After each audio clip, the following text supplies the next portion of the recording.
ಧಾರವಾಡ ಪೇಡೆನ ಇಷ್ಟು ಸ್ವೀಟ್ ಅಂದ ಮ್ಯಾಲ ಇನ್ನು ಧಾರವಾಡ ಹುಡುಗ್ಯಾರ ಎಷ್ಟು ಸ್ವೀಟ್ ಇರಬಾರ್ದು ಅಂತ ಹೇಳಿ ಧಾರವಾಡ ಪೇಡೆನ ಇಷ್ಟು ಸ್ವೀಟ್ ಅಂದ ಮ್ಯಾಲ ಇನ್ನು ಧಾರವಾಡ ಹುಡುಗ್ಯಾರ ಎಷ್ಟು ಸ್ವೀಟ್ ಇರಬಾರ್ದು ಅಂತ ಹೇಳಿ ಬೆಂಗಳೂರು ಹುಡುಗ ಧಾರವಾಡ ಕಣ್ಣೆ ನೋಡಕ್ಕೆ ಬಂದ.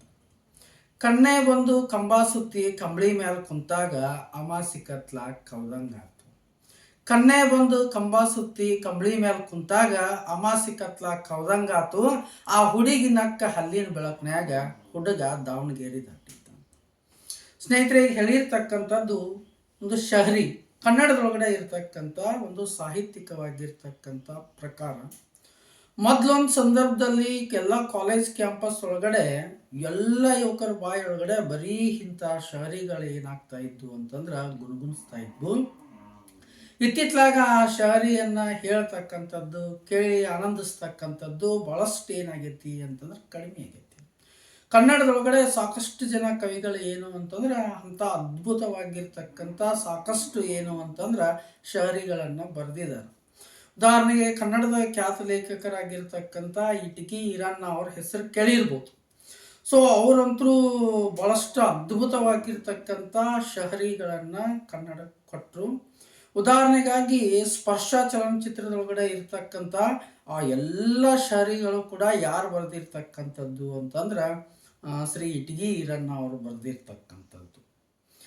ನೀರಿನಲ್ಲಿ ನೆನೆದು ನೆನೆದು ಯಾವ ಕಲ್ಲು ಮೆತ್ತಗಾಗಲಿಲ್ಲ, ನೀರಿನಲ್ಲಿ ನೆನೆದು ನೆನೆದು ಯಾವ ಕಲ್ಲು ಮೆತ್ತಗಾಗಲಿಲ್ಲ, ಒಂದೇ ಸಾರಿ ನಾನಿನ್ನ ನೆನೆದು ಎಷ್ಟು ಮೆತ್ತಗಾದೆನಲ್ಲ ಗೆಳತಿ ನಾನೇಕೆ ಕಲ್ಲಾಗಲಿಲ್ಲ. ಬಹುಶಃ ಇಂಥ ಒಂದು ಭಾಳಷ್ಟು ಅದ್ಭುತವಾಗಿರ್ತಕ್ಕಂಥ ಶಹರಿಗಳು ಕನ್ನಡದೊಳಗಡೆ ಅದಾವು.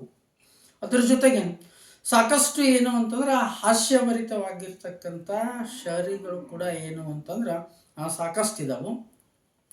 ಅವುಗಳನ್ನು ಹುಡುಕಿ ಓದ್ತಕ್ಕಂಥದ್ದು ಆನಂದ ಪಡ್ತಕ್ಕಂಥದ್ದು ಭಾಳಷ್ಟು ಏನು ಅಂತಂದ್ರೆ ಕಡಿಮೆ ಆಗೈತಿ. ಭಾಳಷ್ಟು ಏನು ಅಂತಂದ್ರೆ ಹಾಸ್ಯ ಶಹರಿಗಳನ್ನ ಏನು ಅಂತಂದ್ರೆ ಸಾಕಷ್ಟು ಅದಾವ.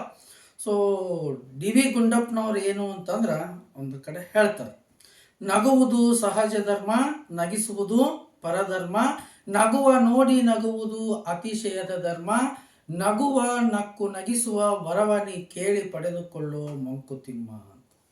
ಜೀವನದೊಳಗೆ ನಗತಕ್ಕಂಥದ್ದು ನಗಿಸ್ತಕ್ಕಂಥದ್ದು ಏನು ಅಂತಂದ್ರೆ ಭಾಳಷ್ಟು ಏನು ಅಂತಂದ್ರೆ ಅದ್ಭುತವಾಗಿರ್ತಕ್ಕಂಥ ಕಾರ್ಯಗಳು. ಸೊ ಈ ಸಾಹಿತ್ಯದೊಳಗೂ ಸಾಕಷ್ಟು ಅಂತ ನಮ್ಮ ನಗೆಗೆ ಕಾರಣ ಆಗ್ತಕ್ಕಂಥ ಸಾಕಷ್ಟು ಶಹರಿಗಳದಾವು. ಸೊ ಆದಷ್ಟು ಏನು ಅಂತಂದ್ರೆ ಅವನ್ನ ಅಧ್ಯಯನ ಮಾಡ್ಬೇಕು. ಇತ್ತಿತ್ತಲ ಕಡೆನೆಲ್ಲ ಮೊದಲೆಲ್ಲ ಕಾಲೇಜ್ ಕ್ಯಾಂಪಸ್ ಒಳಗೆ ಈ ಶಹರಿಗಳದ ಏನು ಅಂತಂದ್ರೆ ದರ್ಬಾರ್ ಇರ್ತಿತ್ತು. ಇತ್ತಿತ್ತಲಾಗ ಅದು ಕಡಿಮೆ ಆಗಿಬಿಟ್ಟೈತಿ. ಆ ಶಹರಿಗಳನ್ನು ರಚನೆ ಮಾಡ್ತಕ್ಕಂಥವ್ರು ಭಾಳಷ್ಟು ಏನು ಅಂತಂದ್ರೆ ಕಡಿಮೆ ಆಗಿದ್ದಾರೆ. ಸೊ ಆ ಒಂದು ಪರಂಪರೆಗೆ ಕೊನೆ ಹಾಡ್ತಕ್ಕಂಥದ್ದು ಬೇಡ. ಎಲ್ಲ ಕವಿಗಳು ಏನು ಅಂತಂದ್ರೆ ಇನ್ನಷ್ಟು ಹೆಚ್ಚು ಹೆಚ್ಚು ಕವಿಗಳು ಆ ಶಹರಿಯನ್ನು ಸೃಷ್ಟಿ ಮಾಡುವತ್ತ ಗಮನ ಹರಿಸ್ಲಿ. ಆ ಶಹರಿಗಳ ಸೃಷ್ಟಿ ಆದವು ಅಂತಂದ್ರೆ ಅವನ್ನ ಕೇಳಿ ಓದಿ ಹೇಳಿ ಆನಂದಿಸ್ತಕ್ಕಂಥ ಪರಂಪರೆ ಇವತ್ತಿಗೂ ಕೂಡ ಕನ್ನಡದೊಳಗೆ ಐತಿ ಅಂತಕ್ಕಂಥ ಮಾತನ್ನು ಹೇಳ್ತಾ ಇದ್ದೇನೆ. ಎಲ್ಲರಿಗೂ ಧನ್ಯವಾದಗಳು.